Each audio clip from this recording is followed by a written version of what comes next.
Hi, welcome to Conversations with a Wounded Healer. This is a podcast where I have conversations with other folks in healing professions and talk about the intersection of healing self while taking care of others. My name is Sarah Bueno, and I am your host.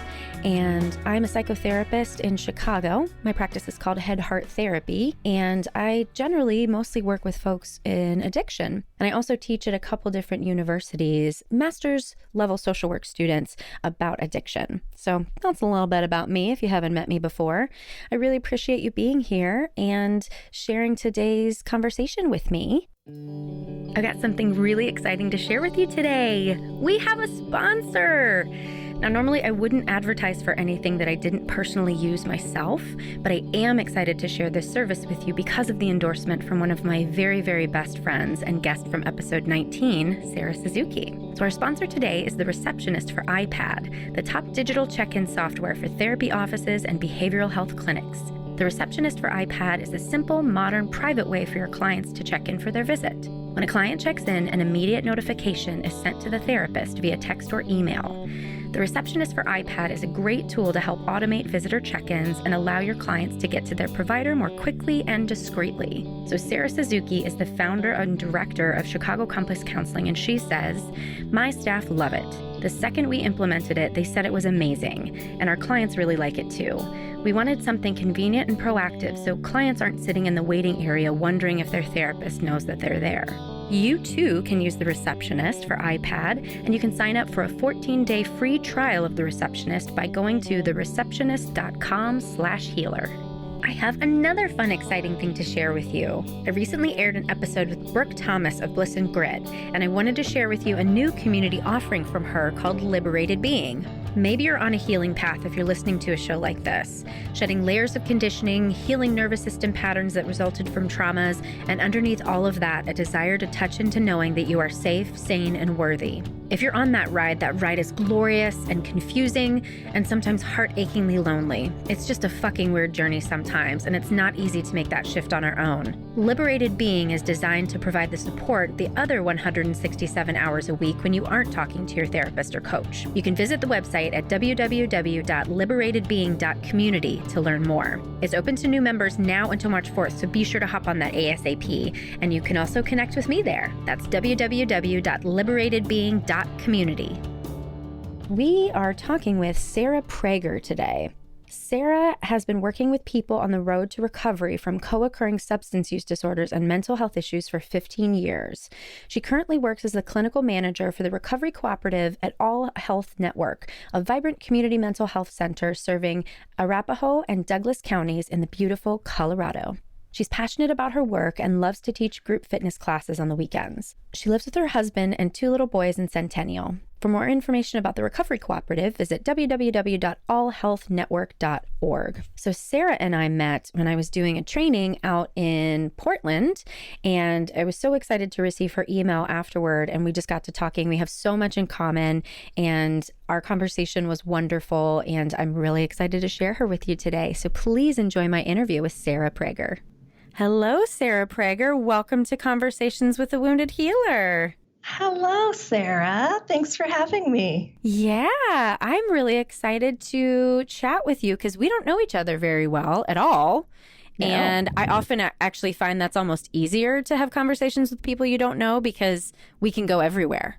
Yeah, unlimited. Yeah. So I guess we can start by telling the audience where we met. So I did a speaking gig in Portland for NADAC, which I cannot remember what NADAC stands for. Can you? The National Association of Alcohol and Drug Abuse Counselors. Oh my, A+. That Sarah gets an A+. So yeah, so I did a speaking gig and I was talking about addiction, shame, and trauma. And you reached out to me after that. And I was like, this is cool. Let's be friends. Yeah, I don't usually attend those because I do so much training outside of that. But it popped up on the calendar and I was like, ooh, I love talking about shame and learning about it. And I decided to attend it, and you just spoke all my language. And I was like, wow, something about this woman is worth reaching out to. And I sent you an email, and here we are. Here we are. Yay. So why don't you tell folks who you are and what you do? Sure. I'm the clinical manager of co-occurring treatment at a fantastic mental health center called AllHealth Network in Colorado. And we have locations all around Arapahoe and Douglas counties, so we're pretty huge. I've been in community mental health for the last 14 years, and I do addiction and mental health co-occurring. Of course, I think it's all co-occurring. There is no difference. We'll talk about that. I'm like, how can you treat one or the other? But I love working with that population. I love managing this team of incredible people who also love it. And I also treat gamblers. Oh. And yeah, that's a little specialty I didn't know I would fall into, but it's needed, and it's few and far between that you find someone who can do that. And I do EMDR, which I love. And I'm a Daring Way counselor. Yeah, what? That's where I'm at. And I used to think that I got here on accident, actually. I was telling this story up until just recently. So I got a degree in theater education. So no way. My background was in musical theater. Of course it was. Of course it was. Same person. Right? And of course, that's kind of a pointless degree. Yep. So you don't find that out until you start looking for a job. And I did teach for less than a year. And I was like, oh man, this is not what I'm trying to be doing. But I was driving by this place in Aurora called Excelsior Youth Center. And I called them up because I thought it was a summer camp. And I said, are you looking for teachers for your summer camp? And they were like, yes, but we only need a theater teacher. I was like, like, whoa. Mingo, that's me.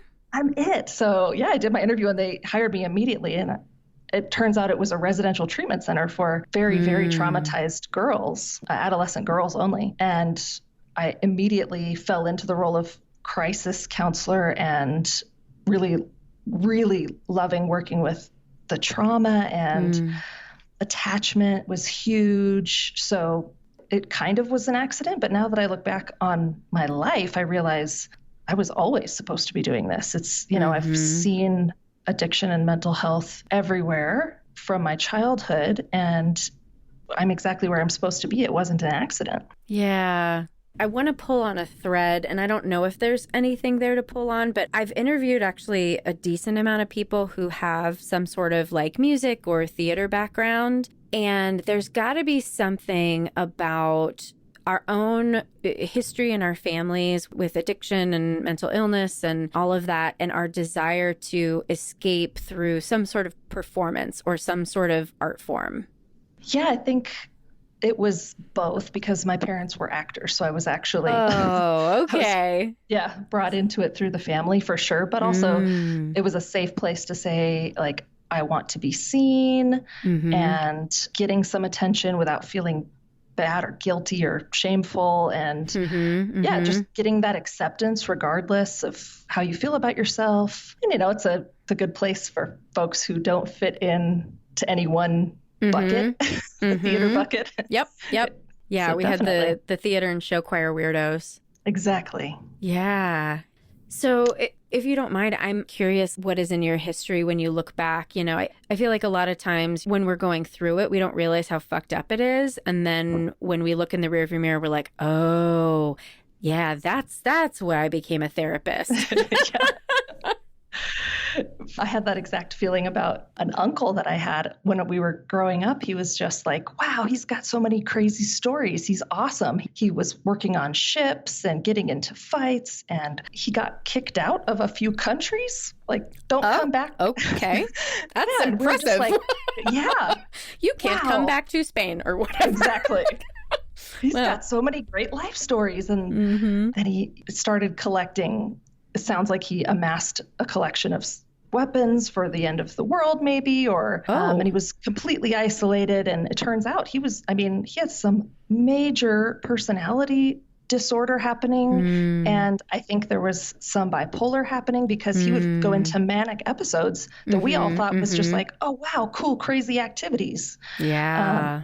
And that's not what it was. Major manic episodes that were very dangerous. And he ended up, we think, overdosing, and no one knew he died. So he was there for a while in his house, and someone found him a lot longer. So it was really tragic and sad, but had no idea until here I am as a therapist looking back going, oh, that's what mania is. Got it. I have this curiosity about the aging narcissist. Because you said personality disorder, and I don't know which one he had, but I feel like there's a connection with narcissism and paranoia as they age. Oh, yeah, for sure. I don't know your politics, but I'm going to guess that you also do not like Donald Trump. And we are in agreement that he is a flaming narcissist, amongst other things. But my dad was like so much like him. And I see so many similarities between Trump now and my dad after he had had his stroke, and this level of xenophobia and paranoia that, like, you know, when you say your uncle is collecting guns for like the end of the world, my dad, same thing. He was like, oh, there's going to be a race riot. And to his credit, he did live in a predominantly African-American neighborhood. So he was the outlier there, which could have certainly created some fear in him. But there's no fucking race war happening. But he had a bunker. He had a bunker in his home with tuna and toilet paper. And that's what you need. Right? And like, of course, you know, me and my brother were like, you're fucking nuts. But I don't know. But you seem to resonate with that idea of like the aging narcissist and paranoia being a thing. I see a lot. He was absolutely paranoid to a really extreme level. And I think if that personality disorder fits narcissism, paranoia goes into it with most people that I see. I see that symptom in most folks who would qualify for that personality disorder. And I look at all personality disorders now as just a severe attachment trauma. 100%. Yep.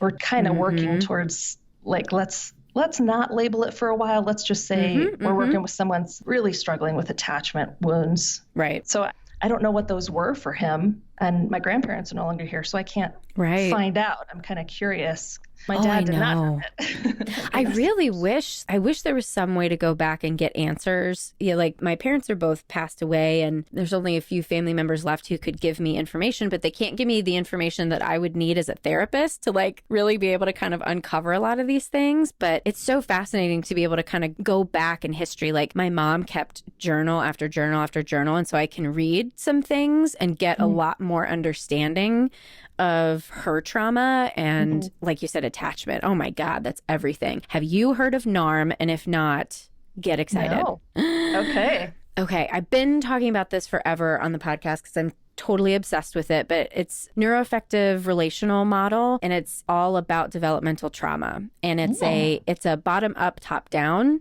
process. And I swear to God, it's a divine download that when you're working with someone, you can literally see their ego reorganize itself while you're doing therapy. It's incredible. If you have a training anywhere near you, anywhere in the future, go.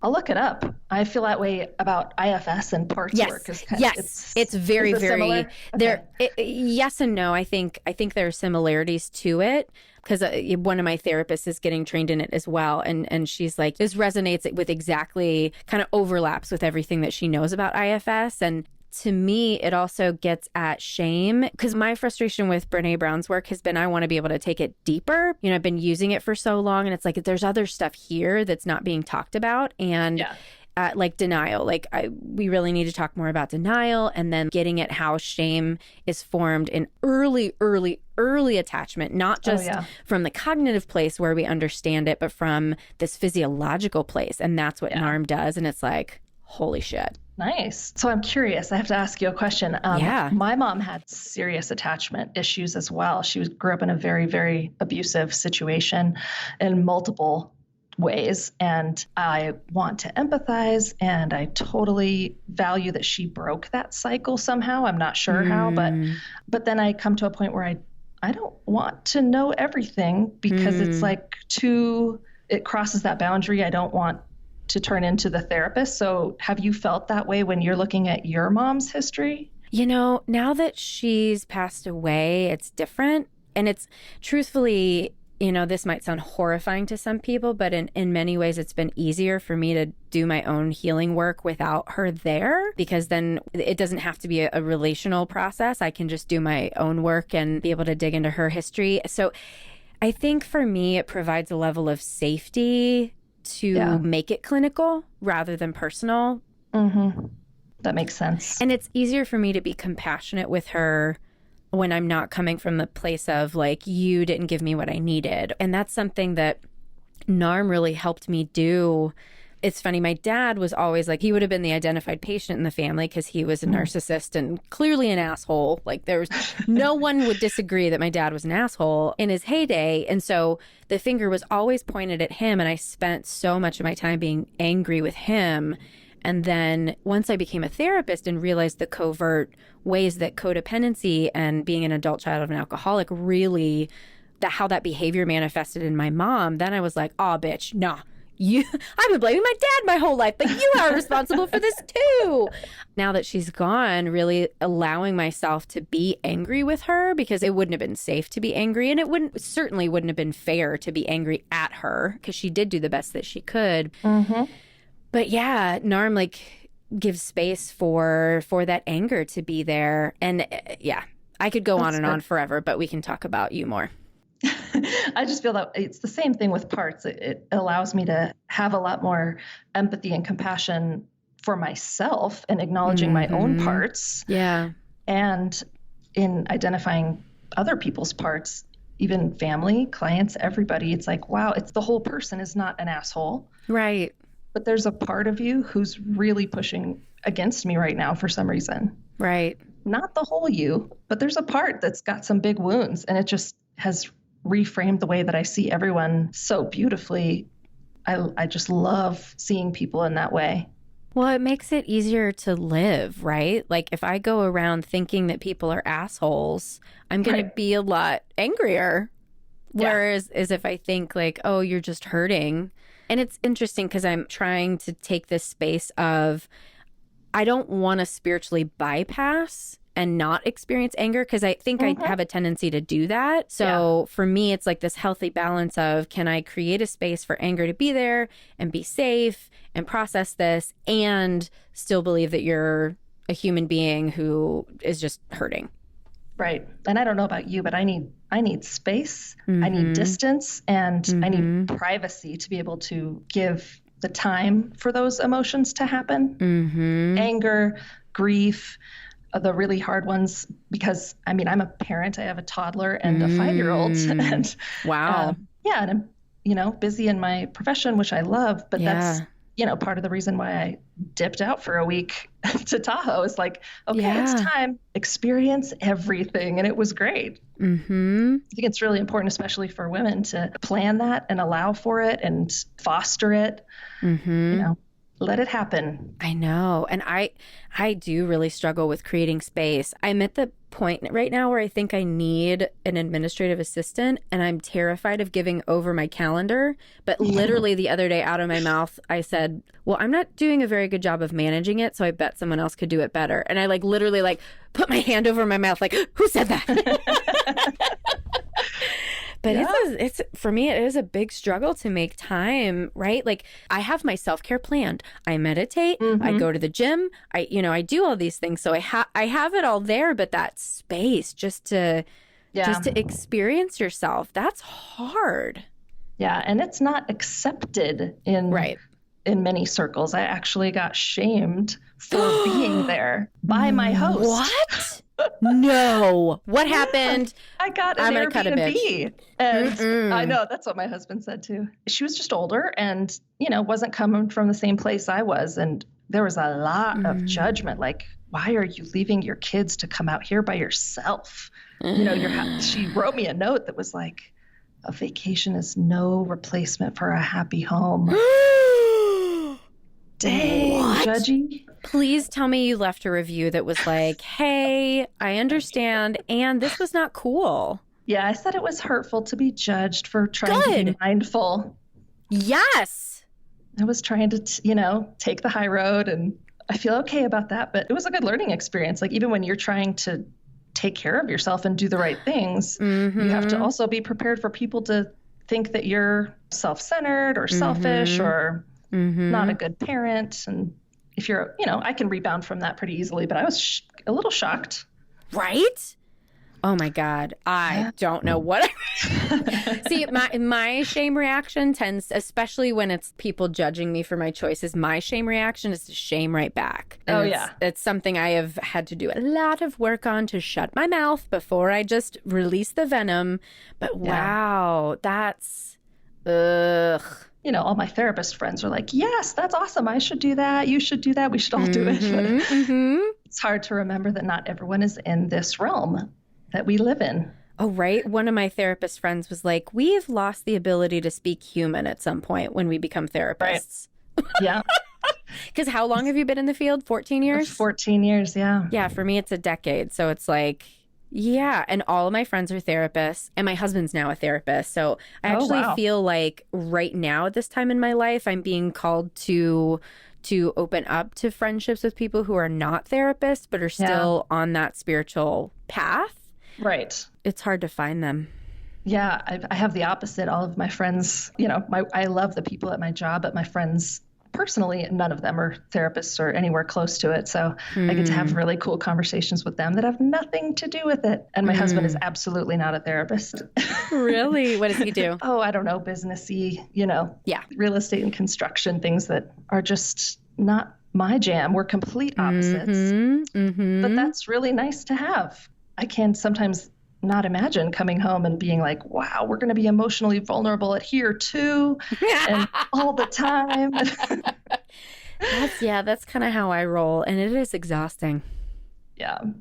I mean, good for you. If you guys are killing it at therapy at home, at work. And I don't know. And I had this conversation with one of my listeners. Hey, Rachel, we spoke yesterday just about this, like, this insatiable need to like constantly be doing the work and then trying to balance at the same time, like taking a break from that. And she was like, yeah, I tried to read a novel and I just couldn't. I couldn't care less. She's like, my boyfriend was reading The Body Keeps the Score next to me and I kept just leaning over and reading over his shoulder. I'm like, that sounds like exactly what I do in my life. And that's awesome. I'm totally drawn to that stuff too all the time. But then what I do, and this may not be the same for you or Rachel or anybody else, but I question, am I trying to read this stuff all the time because of that hustle to be a good enough therapist? And that's just, I catch myself now that I've, looked into the worthiness thing and the shame. Yeah. You can't unlearn it, right? Right. So now everything I do, I'm like, wait, am I doing this because I want to, or am I hustling for my own worthiness? Right. And it's a question. Yeah, no, I think it's a fair question to continuously ask ourselves for everything, right? Like, what's my motivation for doing this? Because sometimes our motivation can start off being directly out of a wound and then can turn into something that's like, no, this is actually my authentic self. I got here in a weird way. I just think about the way I present myself in the world with like crazy colored hair, mohawk, and tattoos. And, initially, because I've been talking about this in therapy with all the NARM stuff, I wasn't seen in my childhood because I was just a reflection of my parents and their own wounding.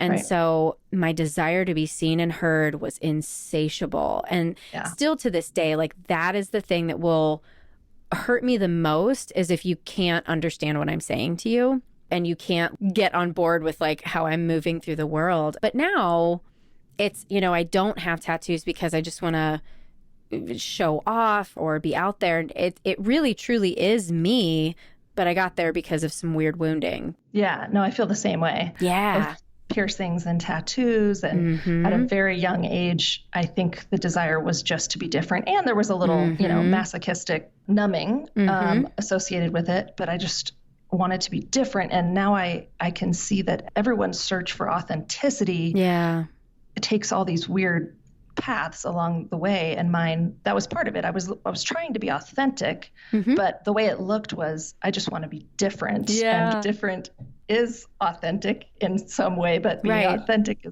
is not that. So I still do love a tattoo and changing things up, but it's not to just be different from other people. It's because I'm really in tune with my authentic self, I think. Yeah. In that too, like this whole authenticity, and there's a space for authenticity to come in right now. And I find myself sometimes judging, whether or not people are being their authentic selves. And when I think back to who I was, I have so much shame about who I was as a teenager. But there's also a lot of compassion for recognizing like she was just trying to literally survive. Like I was chronically suicidal, and it was really this cry for help to just figure out who I was. And that was authentic at the time, even though, you know, if I met that girl now, I'd be like, oh, honey, please get help. But it was authentic. And so I'm trying to like extend that compassion too when I see. So let me know if you understand what I'm talking about here. Actors with a capital A who, you know what I mean? Like they are acting all the time. And that's one of my biggest, I get so repelled by that personality because my superpower is being able to see the truth, whether you can see it or not in yourself. That's why we become therapists, right? And so when I see like, oh, there's just so much insecurity and pain underneath there, I like cannot tolerate that exterior, but I'm trying to be more compassionate. Obviously, like as a therapist, I show up very differently than when it's just like a regular person in my life. But yeah, of course. Yeah. Yeah, I totally. That's one of the things that pushed me out of that, you know, doing that as a career. It was like, oh man, this feels so slimy sometimes. Yes. So exactly the same thing I did when I moved to Chicago. I did one musical and I was like, I do not fit with these people around me. I'm going back to just rock and roll. Yeah.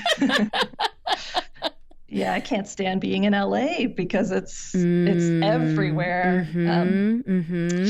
So I totally understand that. And I do have an appreciation that it may take someone several lifetimes, you know, in my belief system to get to a place where they can go, oh, this is like everything I'm supposed to be right now. And it's okay. And I love it. I don't care what other people are thinking about it. But people who are early in that journey need a lot of compassion. They're young souls. Young souls, right. Yeah, I was literally going to say my therapist and I had talked about that. Like, old souls, not just being like someone who you feel like gets it, but an old soul, the way that she presented it to me, because she thinks my husband is an old soul, because he's very anxious in day to day, but like when it comes to the bigger life picture, it's like been there, done that. Like he'll just do whatever I want to do because his souls have done it a million times already. And then like medium age souls would be like you and me, who are in this place of really like digging in to do all this like deep work on our soul and grow. And then young souls being like people like Trump or, you know, these actors with a capital A, you know, like trying too hard, right? To like present themselves in a certain way. You're dipping their toe in the life experience. And, you know, it's nice to see it that way. Like, oh, that's cute. Right. You're trying it out. Right. Have you heard of the story, The Egg? No, I don't think so. Okay. I'm going to send you this YouTube video. My brother sent this to me yesterday and I was like fucking weeping because it just like encapsulated everything I believe. And from what you've been saying, it sounds like you'll believe it too. But so it's a story written by, I think his name's Andy Weir, Weir. And it's a short story. And essentially this person dies and then goes to meet God. And God explains like, you are everyone and everyone is you. And once you then live all of the lives that are on earth, then you get to be born as a god. And it was just like, everything is me. This is all for me. Like, and because I'm everyone else, it was just so moving to me. I love that. It's very Eckhart Tolle, you know. You can't have love. You are love. Right. You can't have life. You don't lose life. You are life. Right. And I truly believe that. And I feel like part of what's healing in therapy is being able to change your belief system so that it's more supportive of health and mental health. And I don't know what that is. Like there's a leap of faith that we have to take to give up an old belief structure that's no longer serving us. Yeah. And I feel like what that feeling is like seeing that I am you and you're me. Right. And we're all exactly the same energy. That closes the gap.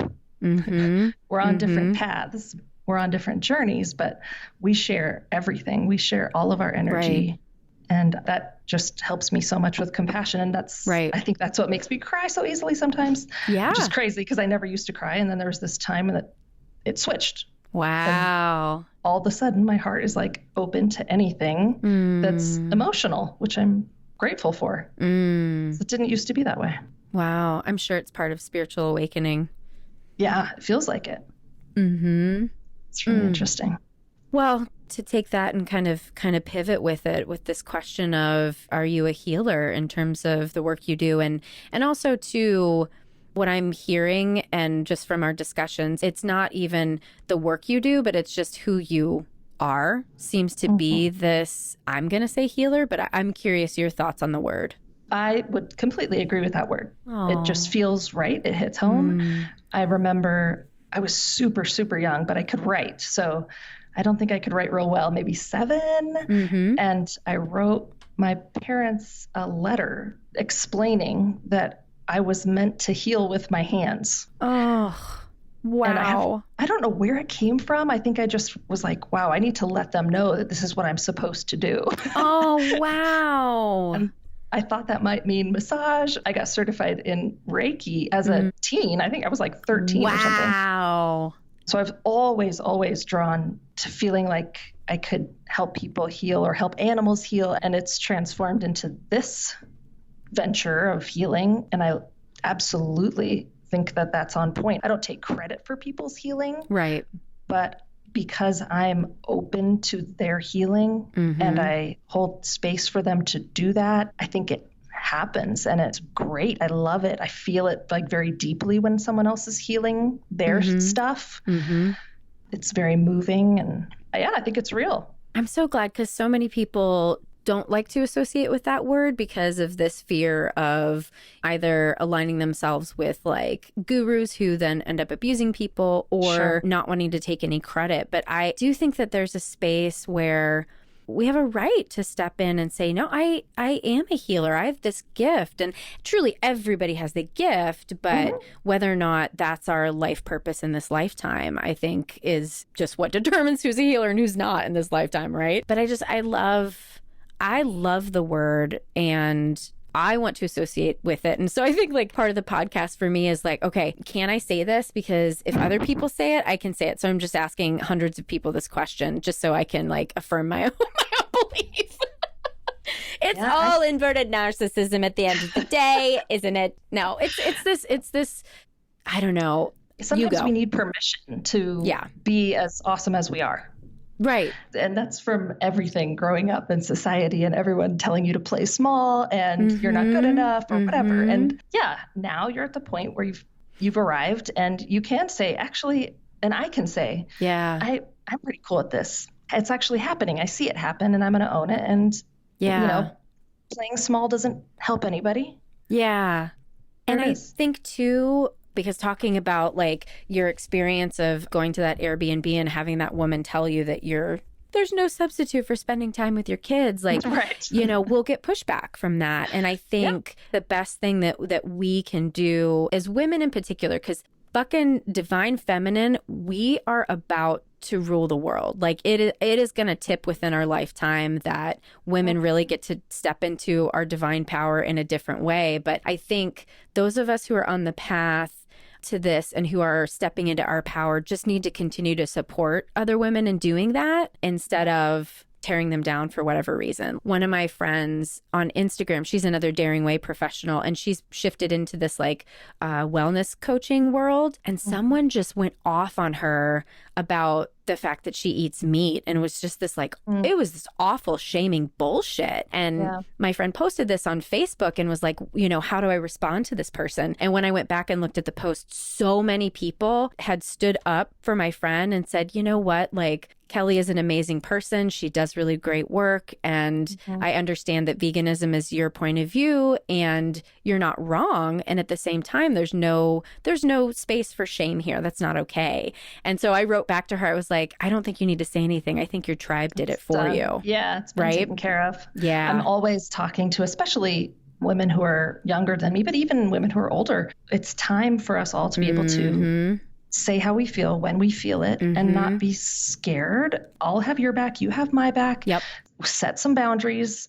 It is not okay for especially a man to belittle you or joke around, about you being a woman. Just say it. We have to be able to say it. And it's okay if they don't respond well. We can teach them. Right. They need to learn. Right, right. Have you ever watched the show Working Moms on Netflix?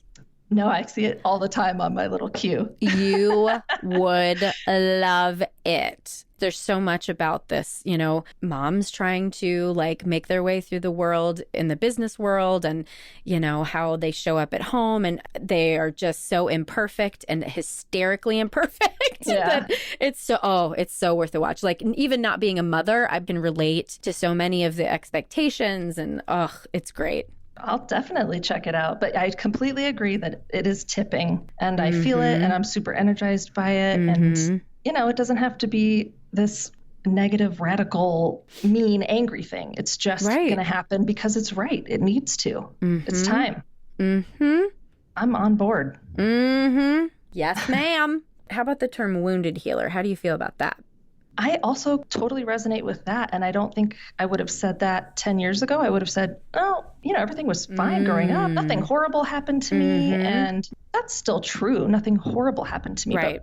But now that I've done a lot of growing, and I call it growing in, not growing up, and identifying with my parts that are wounded, I can see that being poor and being made fun of, and being bullied, and having some mental illness running through the family, seeing some addiction running through, wanting to numb and not knowing how to talk about feelings. Those are all wounds, and they're all valid wounds. We don't, you know, we need people to tell us those are valid. It wasn't perfect. You don't have to pretend like everything was perfect. You know, there is no black without white. There's no growth without the wound. So we have to have it. We all have to be the wounded person. And there's no need to compare. You know, I hear all my clients are like, well, I wasn't sexually abused, or I wasn't hit by my parents, so I don't have a right to feel this way. And it's like, no. We all, everyone, literally everyone has some sort of developmental trauma.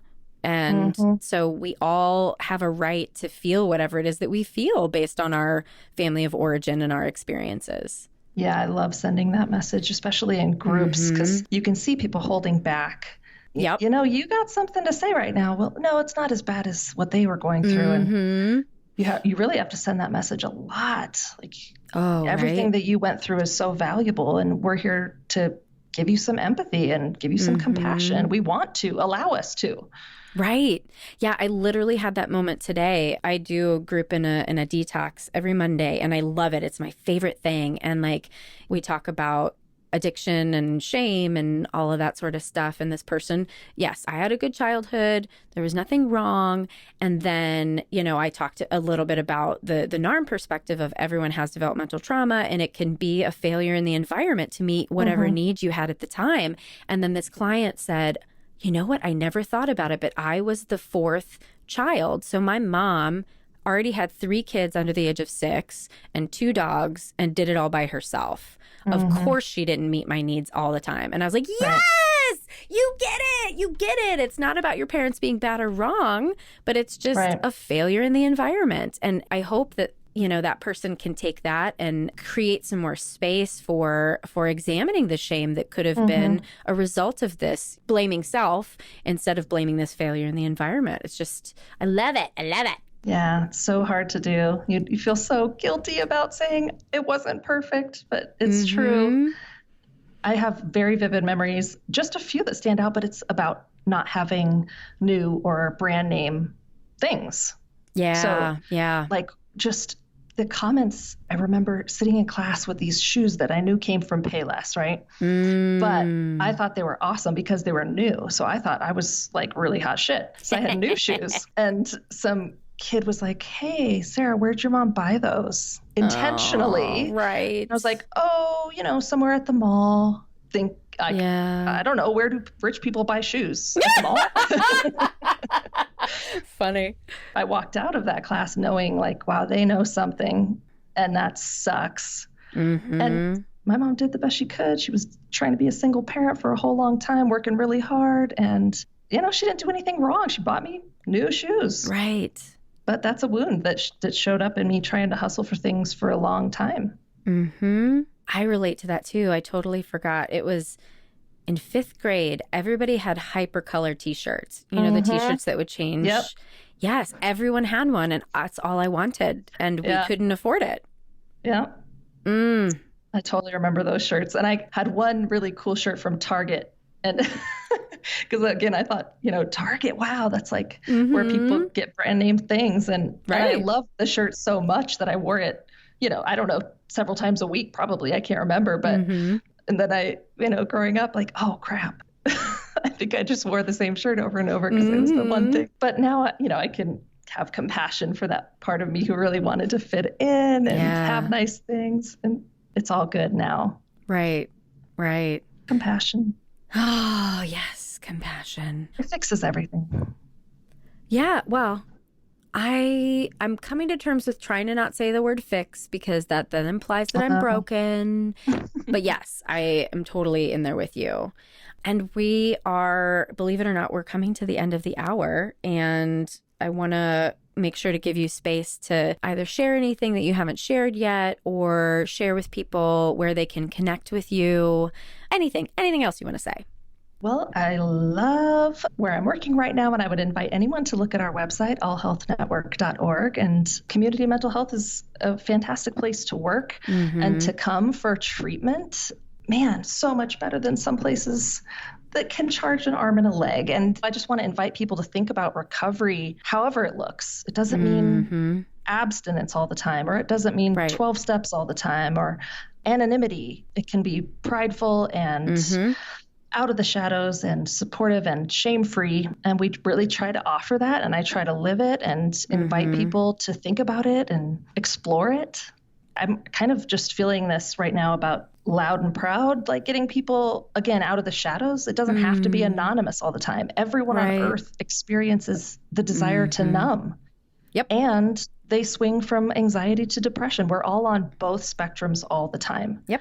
So there's no me versus you, therapist versus client. It's like we're all humans. Let's all say it. Let's all acknowledge it. Yep. And then it's okay to walk in and say, I'd like to talk to someone about getting help with whatever. We all have it. And we don't need to have such strong, strict, thick boundaries between therapist and client and professional, Let's just empathize and be humans together. It feels so great when we can do that. Yeah. That's one of my soapboxes right now. So yes, I know. I try to extend to the students that I teach, just be in your own therapy. That's literally the best thing you can do for your clients.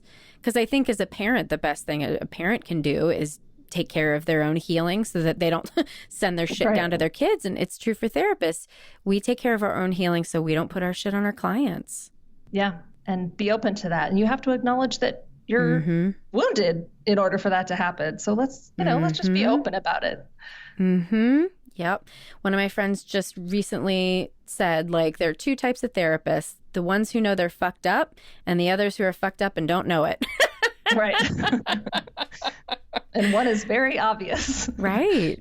Anyone can reach out to me through AllHealth. I don't have a special website or anything. I'm just doing my thing with the community right now. Fantastic. Well, so if you're interested, if you think that Sarah had amazing things to say, definitely check out AllHealth. And supporting community mental health is probably the best thing we can do, because those of us in private practice, there's a level of privilege in that, and not everybody can afford it. And so, continuing to support community mental health is where I always say that's where God's work is getting done.